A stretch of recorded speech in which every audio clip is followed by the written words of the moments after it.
നമസ്തേ. ഞാൻ കഴിഞ്ഞ വീഡിയോയിൽ MSME കുറിച്ചാണ് പറഞ്ഞത്. അത് തന്നെ ഞാൻ കണ്ടിന്യൂ ചെയ്യുക. ഇന്ന് നമ്മുടെ വീഡിയോയിൽ MSME രജിസ്ട്രേഷൻ, MSME കുറച്ചും കൂടി വിപുലീകരിച്ച് ചർച്ചകൾ നടത്താൻ ഞാൻ ഉദ്ദേശിക്കുന്നുണ്ട്. MSME എന്ന് പറഞ്ഞാൽ എന്താണ്? Micro small medium enterprise act and self.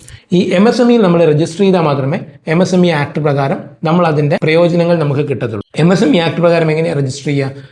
India government 2-3 portals നമുക്ക് വെച്ചിട്ടുണ്ട്. ഉദ്യം രജിസ്ട്രേഷൻ എന്നാണ് അതിനെ പറയുക. ഉദ്യം രജിസ്ട്രേഷൻ ആണ് MSME രജിസ്ട്രേഷൻ ചെറുനാമത്തിൽ നമ്മൾ അറിയപ്പെടുന്നത്. ഉദ്യം പോർട്ടൽ, അതായത് https udyam.gov.in, https udyam.gov.in എന്നുള്ള പറഞ്ഞുള്ള ചില പോർട്ടുകളിൽ മാത്രമേ രജിസ്ട്രേഷൻ നമുക്ക് ചെയ്യാൻ പറ്റുള്ളൂ.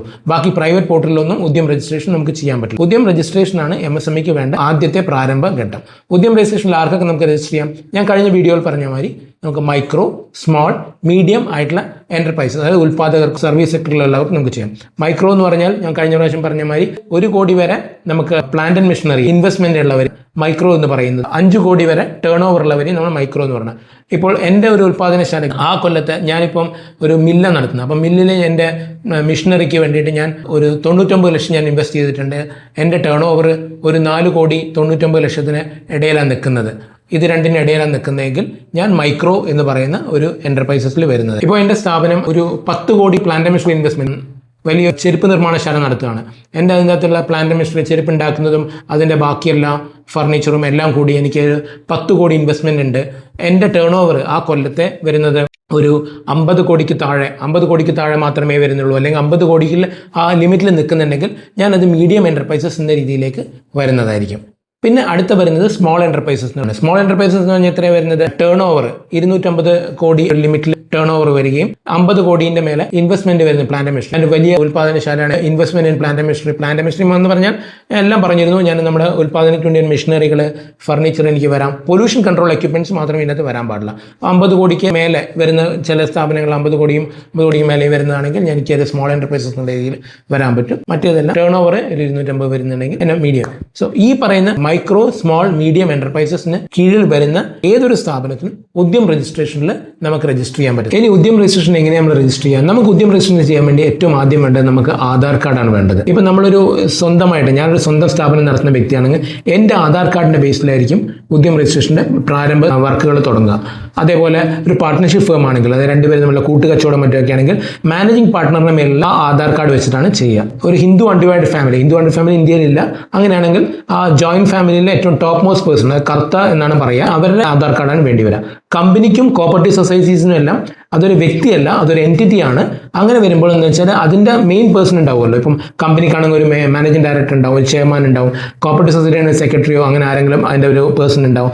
അവരുടെ ആധാർ കാർഡിൻ്റെ ബേസിലാണ് നമ്മൾ ഉദ്യം രജിസ്ട്രേഷൻ നമ്മൾ ചെയ്യുക. ഉദ്യം രജിസ്ട്രേഷൻ ചെയ്യാൻ വേണ്ടിയിട്ട് വേറെ നമുക്ക് കുറച്ചും കൂടി ഡോക്യുമെൻറ്റ്സ് ആവശ്യമുണ്ട്. അതായത് നമുക്കിപ്പോൾ നമ്മുടെ ആധാർ കാർഡ് വേണം, നമ്മുടെ പാൻ കാർഡ് വേണം, നമ്മുടെ ഒരു പേര് വേണം, സ്ഥാപനത്തിനൊരു പേര് വേണം, സ്ഥാപനത്തിൽ എത്ര മെയിൽ മെമ്പേഴ്സ്, ആണുങ്ങൾ പെണ്ണുങ്ങൾ എത്ര പേര് വർക്ക് ചെയ്യുന്നുണ്ടെന്ന് വേണം, എത്ര അതിന് കപ്പാസിറ്റി ഉണ്ടെന്ന് പറയണം, പ്ലാന്റ് ആൻഡ് മെഷീനറിയിൽ എത്ര നമ്മൾ ഇൻവെസ്റ്റ്മെന്റ് ചെയ്തു, എത്ര നമ്മുടെ ടേൺ ഓവർ, എത്ര നമ്മുടെ ഇൻകം ടാക്സിൻ്റെ നമ്മൾ ലാസ്റ്റ് ഫയൽ ചെയ്ത റിട്ടേൺസ്, എത്ര നമ്മുടെ GSTൻ്റെ രജിസ്ട്രേഷൻ ഉണ്ടെങ്കിൽ അത്, ഇത്തരം കാര്യങ്ങളെല്ലാം നമ്മൾ അതിൻ്റെ അകത്ത് ആ ഉദ്യം പോർട്ടലിൽ നമ്മൾ നിർബന്ധമായും കൊടുത്താൽ മാത്രമേ രജിസ്ട്രേഷൻ നമുക്ക് കിട്ടുള്ളൂ. ഈ രജിസ്ട്രേഷൻ കിട്ടിക്കഴിയുമ്പോൾ നമുക്കൊരു നമ്പർ കിട്ടും, ഒരു യുണീക്ക് നമ്പർ. ഉദ്യം രജിസ്ട്രേഷൻ കിട്ടുന്ന നമ്പറാണ്.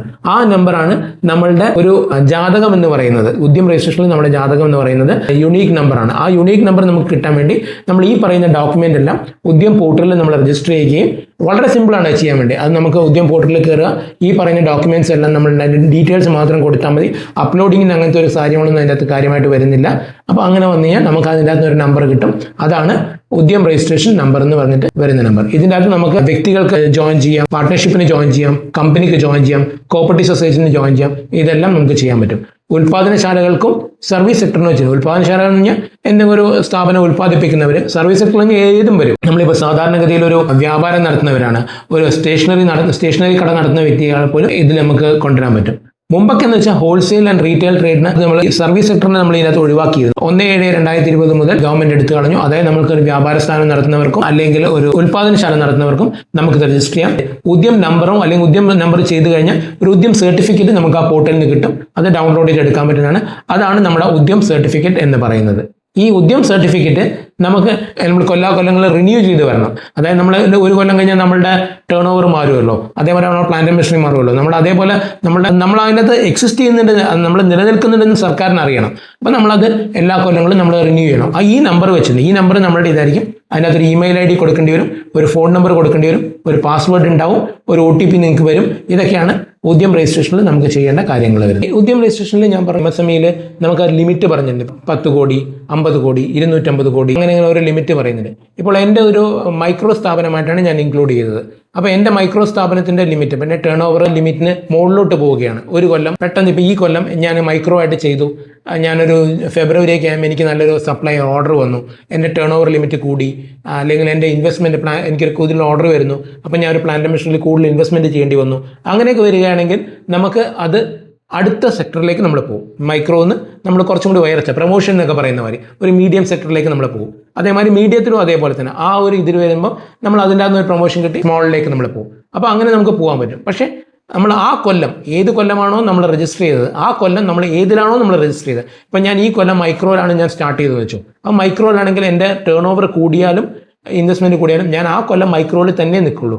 അടുത്ത കൊല്ലം റിന്യൂ ചെയ്യുമ്പോൾ ഞാൻ അത് മീഡിയത്തിലേക്ക് മാറും. അതേപോലെ മീഡിയത്തിലാണെങ്കിലും ആ കൊല്ലം ഇതേപോലെ തിരിച്ചും വരാം. ഞാൻ കീഴ്പോട്ടും എനിക്ക് വന്നു കഴിഞ്ഞാൽ ആ കൊല്ലം ഏത് കൊല്ലമാണോ ഞാൻ രജിസ്റ്റർ ചെയ്ത മൈക്രോ ആയിട്ട് രജിസ്റ്റർ ചെയ്ത ആ കൊല്ലം എൻ്റെ ടേൺ ഓവർ കുറച്ച് എനിക്ക് ഒരു ബാഡ് റിസഷൻ വന്നിട്ടുണ്ടെങ്കിൽ ആ സമയത്ത് ആ കൊല്ലം എനിക്ക് മൈക്രോ ആയിട്ട് തന്നെ നിലനിൽക്കാം, അല്ലെങ്കിൽ മീഡിയം ആയിട്ട് നിലനിൽക്കാം. അതിൻ്റെ താഴെ തട്ടിലേക്ക് ഞാൻ അതിൻ്റെ അപ്പുറത്തെ കൊല്ലം മാത്രമേ നമുക്ക് പോകാൻ പറ്റുള്ളൂ. സോ ഇതത് ആ ഒരു കൊല്ലത്തിൻ്റെ ബേസിൽ തന്നെ നമുക്ക് ലിമിറ്റ് എടുക്കാം. നമുക്ക് കൂടുകയും പ്രൊമോഷനും ഡീപ്രൊമോഷനും വരാം. പക്ഷേ ആ ഒരു കൊല്ലം ഏത് കൊല്ലത്തിൽ നമ്മൾ രജിസ്റ്റർ ചെയ്ത് ഏത് കൊല്ലത്തിൽ ഏതാണോ നമ്മുടെ സ്പെസിഫൈഡ് സെക്ടർ ആ സെക്ടറിൽ തന്നെ നമ്മൾ നിലനിൽക്കുകയും അതിന് മുകളിലോട്ട് നമ്മൾ അടുത്ത കൊല്ലങ്ങളിൽ മാത്രമേ ഉള്ളൂ. അതായത് നമ്മളൊരു 1 ഏപ്രിൽ മുതൽ 31 മാർച്ച് വരെയാണ് ഇതിൻ്റെ ഒരു കണക്കാക്കുന്നത്.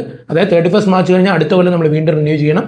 നമ്മൾ ആ ലിമിറ്റ് നിൽക്കുന്നത് ആ ഫസ്റ്റ് ഇയറിൽ ആ ലിമിറ്റ് ആ 1 ഏപ്രിൽ ടു 31 മാർച്ച് ഏതിലാണോ നമ്മൾ നിൽക്കുന്നത് അതിൽ തന്നെ നമ്മൾ നിൽക്കും. അടുത്ത കൊല്ലം മുതൽ അടുത്ത 1 ഏപ്രിൽ മുതൽ ഇപ്പോൾ 2025 ഏപ്രിലിൽ മാർച്ചിൽ ഞാൻ മീഡിയത്തിൽ നിന്ന് മൈക്രോയിലേക്ക് വരേണ്ട ഒരു അവസ്ഥ എനിക്ക് വന്നിട്ടുണ്ടെങ്കിൽ 2026 ഏപ്രിൽ രജിസ്റ്റർ ചെയ്യുമ്പോൾ ഞാനത് വീണ്ടും മൈക്രോയിലേക്ക് വരും. അതേപോലെ അങ്ങനെ തന്നെ ഞാൻ നിൽക്കും. സർക്കാർ ഇതിനു വേണ്ടി ചാമ്പ്യൻ എന്ന് പറഞ്ഞ ഒരു ഇത് ചെയ്തിട്ടുണ്ട്. ചാമ്പ്യൻ എന്ന് പറഞ്ഞാൽ ഒരു ഷോർട്ട് ഫോം ആണ്. MSME സെക്ടറിലുള്ള ആൾക്കാരെ സഹായിക്കാനും അവരുടെ ബുദ്ധിമുട്ടുകൾ പരിഹരിക്കാനും അവർക്ക് വേണ്ടി എന്തൊക്കെ ചില കമ്മിറ്റികൾ വെച്ചിട്ട് അതിനുവേണ്ടി ചർച്ചകൾ നടത്താനും അവരുടെ പ്രശ്നങ്ങൾ പഠിക്കാനും ഒക്കെ ആയിട്ട് ചാമ്പ്യൻസ് എന്ന് പറഞ്ഞിട്ട് സെൻട്രൽ ഗവൺമെൻറ് കേന്ദ്ര ഗവൺമെൻറ് ഒരു സ്ഥാപനം നടത്തുന്നുണ്ട്. ആ സ്ഥാപനമാണ് നമ്മളിപ്പം സർക്കാരിന് നമ്മളൊരു റെക്കമെൻഡേഷൻ കൊടുക്കുന്നത്.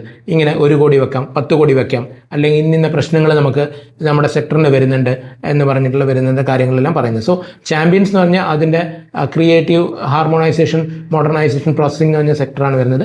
അത് ഈ MSMEയിൽ വരുന്ന എല്ലാ ചെറുകിട സ്ഥാപനങ്ങൾക്ക് ഒരു ഉപകാരപ്രദമായിട്ട് അല്ലെങ്കിൽ പ്രയോജനമായിട്ട് നമുക്ക് വരുന്ന എല്ലാ കാര്യങ്ങളും ചെയ്യുന്നതിൻ്റെ ഒരു നോഡൽ ഏജൻസിയാണ് ചാമ്പ്യൻസ്. ഇതൊരു സിംഗിൾ വിൻഡോയിൽ നമ്മൾ ചെയ്യുന്നതാണ്.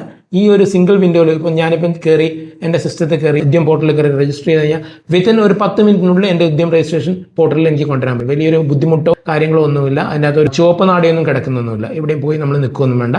ഉദ്യം രജിസ്ട്രേഷൻ ചെയ്തു കഴിഞ്ഞാൽ നമുക്ക് ഏത് ചെറുകിട സ്ഥാപനങ്ങളും വലിയ സ്ഥാപനങ്ങൾക്കും നമുക്ക് ഒരുപാട് പ്രയോജനങ്ങൾ നമുക്ക് വരുന്നുണ്ട്. ലോണായാലും നമുക്ക് കിട്ടാനുള്ള സംഭവം കിട്ടാക്കിടം കിട്ടാനും കൊടുക്കാനുള്ളത് കൊടുക്കാനും എല്ലാത്തിനും നമുക്കൊരു ഉപകാരപ്രദമായിട്ട് വരുന്നു. സോ കഴിയുന്നതും എല്ലാവരും MSME രജിസ്ട്രേഷൻ എടുക്കുക, ചെയ്യുക. വീഡിയോ കണ്ടതിൽ എല്ലാവർക്കും നന്ദി. എല്ലാവരും സബ്സ്ക്രൈബ് ചെയ്യുക, കൂടുതൽ ലൈക്കുകൾ കൊടുക്കുക, എല്ലാവർക്കും കഴിയുന്നത് ഷെയർ ചെയ്യുക. വീണ്ടും കൂടുതൽ MSME കുറിച്ചുള്ള അറിവുകളും ബന്ധങ്ങളുമായി ഞാൻ വീണ്ടും വരുന്നതായിരിക്കും. അതുവരെ നന്ദി.